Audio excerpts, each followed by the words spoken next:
आप सभी का स्वागत है हिंदी विद्यापीठ में।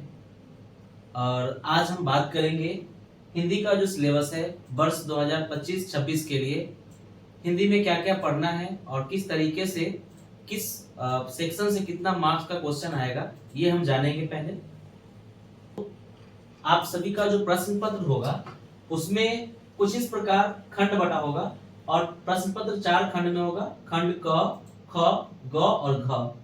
खंड क आपका होगा अपठित बोध जिसमें 14 मार्क्स का क्वेश्चन पूछा जाएगा। खंड ख होगा आपका 16 मार्क्स का। खंड ग 30 मार्क्स का और रचनात्मक लेखन से 20 मार्क्स का।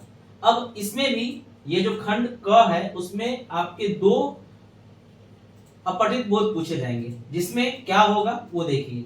सबसे पहले उसमें अपठित गद्यांश और एक काव्यांश 2 होगा जिसमें चिंतन, विश्लेषण, सराहना आदि पर बहुकल्पनीय अत्रात्मक एवं लघुत्रात्मक प्रश्न होंगे जिसमें एक अपठित गद्यांश लगभग 250 शब्द का होगा।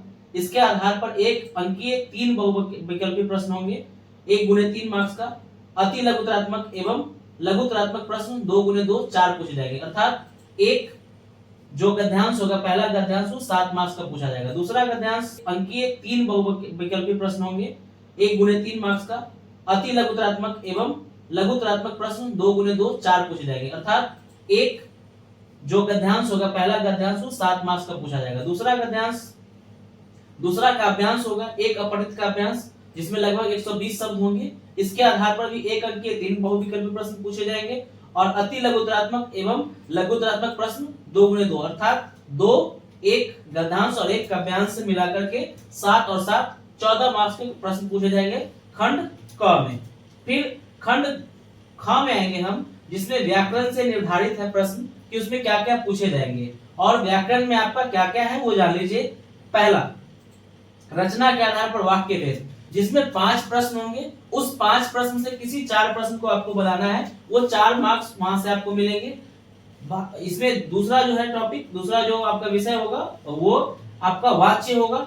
वाच्य में 5 प्रश्न पूछे जाएंगे जिनमें से आपको 4 प्रश्न का उत्तर देने होंगे। पद परिचय में भी 5 प्रश्न पूछे जाएंगे जिनमें से किसी 4 का उत्तर देना है। और अलंकार से पूछे जाएंगे जिसमें भी उसमें भी 5 प्रश्न होंगे। उन 5 प्रश्नों में से 4 का उत्तर देना होगा। अर्थात व्याकरण व्यावहारिक व्याकरण में से 4 टॉपिक है आपका। उन 4 में से आपका जो है वो 5-5 प्रश्न होंगे जिसमें सभी वैकल्पिक होंगे। अर्थात 5 में से किन्हीं 4 प्रश्नों के उत्तर देने होंगे। इस प्रकार कुल 16 अंक इससे पूछे जाएंगे।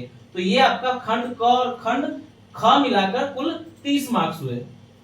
इसके बाद खंड ग में आपका पाठ्य पुस्तक एवं पूरक पाठ्य पुस्तक।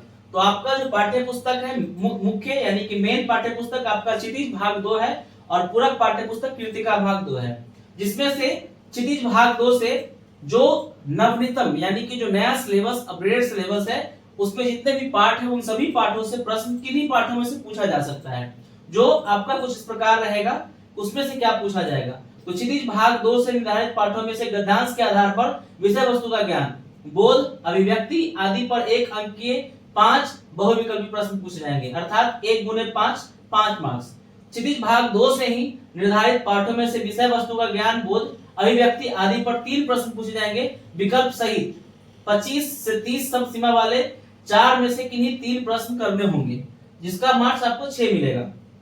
फिर उसी क्षितिज में से काव्य खंड की बात करेंगे। यह था आपका गद्य खंड यानी कि कहानी। उसके बाद काव्य खंड बात करें तो क्षितिज में आपको पता है कि 2 भाग दिया गया है। काव्य खंड अलग है और गद्य खंड अलग है। तो काव्य खंड में आपका जो पूछा जाएगा वो भी इसी प्रकार से पूछा जाएगा। क्षितिज भाग 2 से निर्धारित कविताओं में से काव्यांश के आधार पर एक अंकीय 5 बहुविकल्पी प्रश्न पूछे जाएंगे। अर्थात 1 गुणे 5 मार्क्स यहां से मिलेंगे। क्षितिज भाग 2 से निर्धारित कविताओं के आधार पर विद्यार्थियों का काव्य बोध परखने हेतु 3 प्रश्न पूछे जाएंगे विकल्प सहित। 25 से 30 शब्द सीमा वाले 4 में से 3 प्रश्न करने होंगे। इसमें भी आपके 4 प्रश्न होंगे जिनमें से किन्हीं 3 को करना होगा। और यहाँ भी काव्य खंड में भी 4 प्रश्न होंगे जिनमें से किन्हीं 3 को आपको बनाना होगा। उसके बाद पूरक पाठ्य पुस्तक अर्थात कृतिका भाग 2 उसमें से जो निर्धारित पाठ है उनमें से आपको विकल्प सहित 50 से 60 शब्दों में उत्तर देना है जिनमें 3 में से किन्हीं 2 प्रश्नों के उत्तर आपको देने हैं और प्रति प्रश्न जो है आपको 4 मार्क्स दिए जाएंगे। अर्थात इस प्रकार आपको दोनों पुस्तकों से मिलाकर के 22 मार्क्स क्षितिज से और 8 मार्क्स कृतिका से मिलेंगे, कुल मिलाकर 30 मार्क्स। फिर आता है आपका रचनात्मक लेखन खंड यानी कि खंड घ। इसमें क्या क्या पूछे जाएंगे?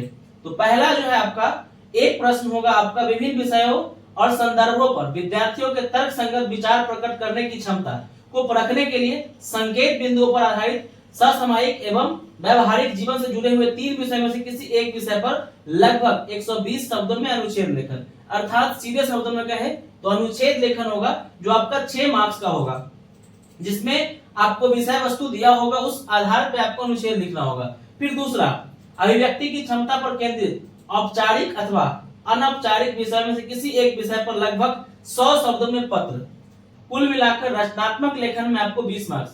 इस प्रकार आपको आपके एग्जाम में 80 अंक के प्रश्न पूछे जाएंगे, जिनमें से आप जितना से ज्यादा मार्क्स स्कोर कर सके। बाकी विज्ञापन लेखन अथवा संदेश लेखन लगभग 40 शब्दों में, जिसमें शुभकामना, पर्व त्योहारों एवं विशेष अवसरों पर दिए जाने वाले संदेश, शुभकामना संदेश उसको बोलते हैं, विशेष अवसरों पर जैसे बधाई संदेश हो गया, शोक संदेश, इस प्रकार से आप उसमें लिख सकते हैं। बाकी यह 20 अंक जो है आपको स्कूल के द्वारा दिया जाएगा। अब हम देखते हैं विषय क्रम, जो क्षितिज भाग 2 में कौन कौन से पाठ आएंगे और किन से प्रश्न पूछे जाएंगे। तो आपको पता है कि क्षितिज भाग 2 को 2 खंडों में बांटा गया है, काव्य खंड और गद्य खंड। तो पहले काव्य खंड के बारे में जानते हैं कि कौन कौन से पाठ आएंगे। तो काव्य खंड का पहला पाठ है सूरदास। सूरदास के पद, इनको भ्रमर गीत भी कहा गया है, जिसमें पाठ का शीर्षक ये सूरदास के पद, उधो तुम हो अति बड़ भागी, मन की मन ही मांझ रही, हमरे हरि हरिल की लकड़ी, हरि है राजनीति पढ़ियाई। ये 4 पैराग्राफ दिया गया है, यानी कि 4 पद है। चारों पद का भावार्थ वहां जानेंगे हम लोग अगले वीडियो में। दूसरा पाठ है तुलसीदास, राम लक्ष्मण परशुराम संवाद, नाथ समुदन भंजनिहारा, हो ही के हो एक दास तुम्हारा। ये पद है, ये दोहा है और चौपाई है, जो रामचरितमानस से लिया गया है, गोस्वामी तुलसीदास जी के द्वारा लिखा गया है। ये है। तीसरा पाठ है जयशंकर प्रसाद आत्मकथ्य। चौथा पाठ है सूर्यकांत त्रिपाठी निराला जी का उत्साह और अट नहीं। ये 2 अलग अलग कविताएं हैं। पांचवा पाठ आपका है नागा अर्जुन के द्वारा लिखा गया यह दंतुरित मुस्कान, और पाठ 6 है मंगलेश डबराल का संगतकार कविता। अब आते हैं गद्य खंड में। गद्य खंड में जो पहला पाठ है आपका, यानी कि कहानी जो है वह स्वयं प्रकाश द्वारा लिखा गया नेताजी का चश्मा। सुभाष चंद्र बोस जी के मूर्ति पर जो चश्मा लगाया जाता था एक व्यक्ति के द्वारा, उसी पे आधारित यह कहानी है नेताजी का चश्मा। पाठ जो कहानी में दूसरा है वो है राम वृक्ष बेनीपुरी का बाल गोविंद भगत। तीसरा जो कहानी है पाठ 9 है, तीसरा गद्य खंड में तीसरा पाठ है वो यशपाल के द्वारा लखनवी अंदाज। यह एक व्यंग है जो ऐसे ही मजाक में लेखक द्वारा एक कहानी लिख दिया गया। 10वां पाठ 10 है, लेकिन गद्य खंड में पाठ 4 होगा। ये मन्नू भंडारी का एक कहानी यह भी। पाठ 11 यतीन्द्र मिश्र का है नौबत खाने में इबादत। पाठ 12 है बदंत आनंद कौशल्यान का संस्कृति। उनका जो पाठ्य पुस्तक जो पूरक है आपके लिए वो कृतिका है, और कृतिका में 3 ही पाठ है। मैंने पहले ही बता दिया है कि 2 पाठ इसमें से हटा दिया गया है। अब ये केवल 3 पाठ पढ़ना है, और आपके बोर्ड एग्जाम में से इन्हीं तीनों पाठ में से 8 मार्क्स के क्वेश्चन पूछे जाएंगे, अर्थात तीनों पाठ से एक क्वेश्चन पूछ जाएंगे 4 मार्क्स के, जिनमें से 2 प्रश्न को बनाना है। तो पहला पाठ है माता का अंचल। शिवपूजन सहाय द्वारा ये लिखा गया है कहानी। उन्होंने अपने बचपन में जो कुछ भी अनुभव किया उसको कहानी के रूप में लिखा। साना साना हाथ जोड़ी। मधु कंकड़िया यह एक यात्रा वृत्तांत है, किस प्रकार से उन्होंने जब सिक्किम का यात्रा किया था उसको उन्होंने इस प्रकार से लिखा। और ये साना साना हाथ जोड़ी जो है वहां का एक प्रार्थना था, जो सुबह सुबह छोटे छोटे बच्चे हाथ जोड़कर प्रार्थना कर रहे हैं, वहां की भाषा में ये लिखा गया है। और मैं क्यों लिखता हूँ, ये लेखक है सच्चिदानंद हीरानंद बादशाहयान अज्ञेय, अर्थात उन्होंने ये कहानी लिखा, उनका संक्षिप्त नाम यहाँ अज्ञेय लिखा गया है। उनके मन में एक ख्याल है कि मैं क्यों लिखता हूँ। ये 3 कहानी है जो आपको कृतिका भाग 2 में से पढ़ना है, जिसमें से आपके 4-4 मार्क्स के एक प्रश्न पूछे जाएंगे तीनों पार्ट से, जिनमें से किन्हीं 2 का आपको उत्तर देना होगा।